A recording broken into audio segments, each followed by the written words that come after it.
नमस्कार दोस्तों, आप लोग कैसे हैं। आशा करते हैं कि आप लोग भी अच्छे होंगे। इस वीडियो में बात करने वाले हैं रेलवे आरपीएफ भर्ती 2024 के रिगार्डिंग। जैसा कि आप थंबनेल में देख पा रहे होंगे, big update. OBC, NCL, SC ST certificate राज्य सरकार का भी मान होगा। नया नोटिस जारी। ओबीसी एनसीएल सर्टिफिकेट कब का बना होना चाहिए। जी हाँ दोस्तों, मिनिस्ट्री ऑफ रेलवे ने OBC, NCL, SC ST certificate के रिगार्डिंग इंपॉर्टेंट एफएक्यू जारी किया है। दोस्तों इसमें सभी क्लियर हो गया है कि OBC, NCL, SC ST certificate राज्य सरकार वाला मान होगा कि नहीं, या आपका ओबीसी सर्टिफिकेट कितने साल पुराने बना होना चाहिए, या अगर आप न्यू बना रहे हैं तो आपको नया ओबीसी, एससी एसटी सर्टिफिकेट कब तक बन जाना चाहिए। इन सारे सवालों का जवाब मिनिस्ट्री ऑफ रेलवे ने दे दिया है। तो दोस्तों एक एक करके सारे सवालों को यहाँ पे आंसर देखते हैं। इससे पहले अगर आप चैनल पर पहली बार विजिट कर रहे हैं तो चैनल को सब्सक्राइब कर लें, बेल आइकन को प्रेस कर लें फ्यूचर में लेटेस्ट अपडेट सबसे पहले प्राप्त करने के लिए। दोस्तों मिनिस्ट्री ऑफ रेलवे ने आरपीएफ का एफएक्यू जारी किया है। इसमें कुल मिलाकर के 53 सवालों का यहाँ पे जवाब दिया गया है। दोस्तों इसमें यहाँ पे OBC, SC ST, NCL, EWS candidate के बारे में यहाँ पे बताया गया है। दोस्तों यहाँ पे क्वेश्चन नंबर 33 पे देख सकते हैं। यहाँ पे प्रश्न पूछा गया है, what is the crucial date to claim SC ST, OBC, NCL, EWS status. तो दोस्तों यहाँ पे सभी कैटेगरी का यहाँ पे क्रूशियल डेट पूछा गया है कि कब का ओबीसी या एससी या एसटी या ईडब्ल्यूएस सर्टिफिकेट बना होना चाहिए, कितने साल पुराना होना चाहिए, और यहाँ पे राज्य सरकार के बारे में भी बताया गया है। यहाँ पे देख सकते हैं मेंशन किया गया है, community category status for SC ST, OBC, NCL and EWS as on closing date of submission of applications against EN shall only considered for reservation and related benefit as per eligibility। तो दोस्तों यहाँ पे बताया गया है कि आपका जो OBC, SC ST, NCL certificate बना होना चाहिए। क्लोजिंग डेट, यहाँ दोस्तों फॉर्म भरने की अंतिम तारीख है, उस डेट तक बना होना चाहिए। अगर उसके पहले बना है तो ठीक है, आप एलिजिबल है। अगर उसके बाद में अगर आप बनाते हैं तो आप एलिजिबल नहीं होंगे, आपको यहाँ पे कैटेगरी का बेनिफिट नहीं दिया जाएगा। आगे यहाँ पे देख सकते मेंशन किया गया है, any changes in status thereafter shall not be consider. Please देख सकते हैं रेफर पैरा नंबर देख सकते हैं 8.0, 8.8 भर्ती का reservation on off the detail CN complete information. तो दोस्तों यहाँ पे अगर कोई स्टेटस चेंज किया जाता है इस डेट के बाद में तो यहाँ पे आप लोग को कंसीडर नहीं किया जाएगा। आगे यहाँ पे देख सकते हैं मेंशन किया गया है, candidate seeking reservation on basis of SC ST, OBC, EWS status must ensure that they process the caste community certificate as on closing date submission of application on this CA number दे सकते हैं। During DV such candidate should produce their original caste community certificate in prescribe format valid as on a closing date for submission of application. तो दोस्तों यहाँ पे highlight करके भी साफ साफ मेंशन कर दिया गया है कि यहाँ पे जो भी कैटेगरी बताए गए हैं, जो भी यहाँ पे रिजर्वेशन का फायदा लेना चाहते हैं, क्लोजिंग डेट से पहले का बना होना चाहिए। अगर उसके बाद में आपका बना होता है तो आपको बेनिफिट नहीं दिया जाएगा, यहाँ पे देख सकते हैं।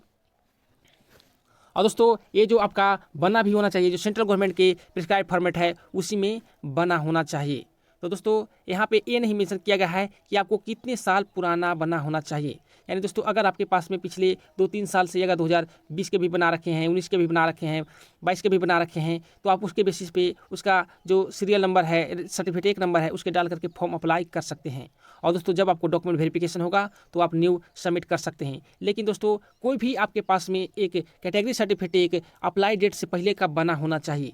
चाहे आपको कितने साल भी पुराना हो, कोई दिक्कत नहीं है। ज़्यादा आपका पुराना होगा तो उस समय मांग लिया जाएगा कि आप नया बना करके लाएं, लेकिन दोस्तों उसी के बेसिस पे आपको न्यू वाला वैलिड हो जाएगा। अगर आप सोचते हैं कि डेट के बाद में बना करके सबमिट कर देंगे और उसी से भी करवाएंगे तो दोस्तों आपको यहाँ पे रिजेक्ट कर दिया जाएगा।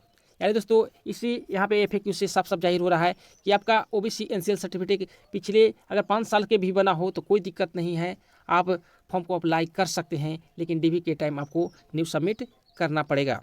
यहाँ पे 34 नंबर प्रश्न देख सकते हैं। यहाँ पे पूछा गया है, if candidate have their community certificate in the state format are they eligible to apply. तो दोस्तों यहाँ पे स्टेट गवर्नमेंट फॉर्मेट के बारे में बताया गया है कि स्टेट गवर्नमेंट फॉर्मेट में जिनका भी अगर ओबीसी सर्टिफिकेट, कोई भी कैटेगरी सर्टिफिकेट अगर बना हो तो एलिजिबल है नहीं, यहाँ पे आंसर में मेंशन किया गया है। जैसे यहाँ पे देख पा रहे होंगे, candidate having certificate issue by state government for SC ST, OBC, NCL are eligible to apply subject to the condition the same community should be available in central government notify list as on closing date of application. तो दोस्तों यहाँ पे साफ साफ बताया गया है कि अगर आपका SC/ST OBC NCL सर्टिफिकेट अगर आपको स्टेट फॉर्मेट पे भी बना हुआ है, लेकिन आपका जो कास्ट है सेंट्रल गवर्नमेंट फॉर्मेट में अगर नोटिफाइड है, तो दोस्तों आप लोग को यहाँ पे अप्लाई करने का मौका दिया जाएगा। तो दोस्तों एक बहुत ही बड़ी अपडेट कहा जा सकता है। बहुत से ऐसे अभ्यर्थी हैं जिनका जो कास्ट सर्टिफिकेट है स्टेट गवर्नमेंट फॉर्मेट में बना हुआ है और उनको अभी जल्दी में नहीं बन पा रहा है सेंट्रल गवर्नमेंट फॉर्मेट में, तो दोस्तों आप स्टेट गवर्नमेंट फॉर्मेट पे आप फॉर्म को अप्लाई कर सकते हैं। लेकिन ध्यान रहे, आपका जो सेंट्रल गवर्नमेंट में जो आपको कैटेगरी लिस्ट है, जो यहाँ पे कास्ट मेंशन है ओबीसी में है, जैसे मान लिया कि आप यादव हैं और आप सेंट्रल गवर्नमेंट में ओबीसी में आते हैं और स्टेट गवर्नमेंट में भी ओबीसी में आते हैं, तो दोस्तों आप लोग को कोई दिक्कत नहीं है। यानी दोस्तों सेंट्रल गवर्नमेंट में और स्टेट गवर्नमेंट में दोनों अगर आपको कैटेगरी सेम है, दोनों जगह आप NCL में ही आते हैं, चाहे SC में आते हैं चाहे ST में आते हैं, तो आपको कोई दिक्कत नहीं होने वाला है। अगर जिनका यहाँ पे जिन अभ्यर्थियों का यहाँ पे चेंजिंग है, जैसे मान लिया जाए कि कोई अभ्यर्थी स्टेट गवर्नमेंट में SC या ST में आता है लेकिन सेंट्रल गवर्नमेंट में OBC में आते हैं, तो दोस्तों इस कंडीशन में आप लोग को दिक्कत हो सकता है। आप लोग को प्रॉपर फॉर्मेट बनवा करके ही सबमिट करना पड़ेगा। तो दोस्तों यहाँ पे बड़ा डाउट क्लियर हो गया है, आप लोग परेशान ना हो। अगर आपका कैटेगरी स्टेट गवर्नमेंट में और सेंट्रल गवर्नमेंट में दोनों में सेम है, तो आप स्टेट गवर्नमेंट फॉर्मेट में भी बना करके आप फॉर्म को अप्लाई कर सकते हैं। तो दोस्तों यही अपडेट था। यहाँ पे फाइनली अपडेट आ चुकी है।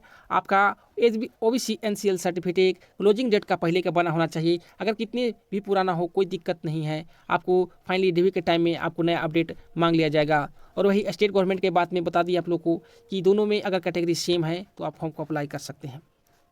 तो दोस्तों आशा करते हैं कि आप लोग को यहाँ पे जो SC/ST OBC NCL के जो यहाँ पे इशू हो रहे थे आपको सारे दूर हो गए होंगे। फिर भी अगर आपको कोई प्रॉब्लम हो तो आप कमेंट कर सकते हैं, आप लोग को ज़रूर रिप्लाई करने की कोशिश करूँगा।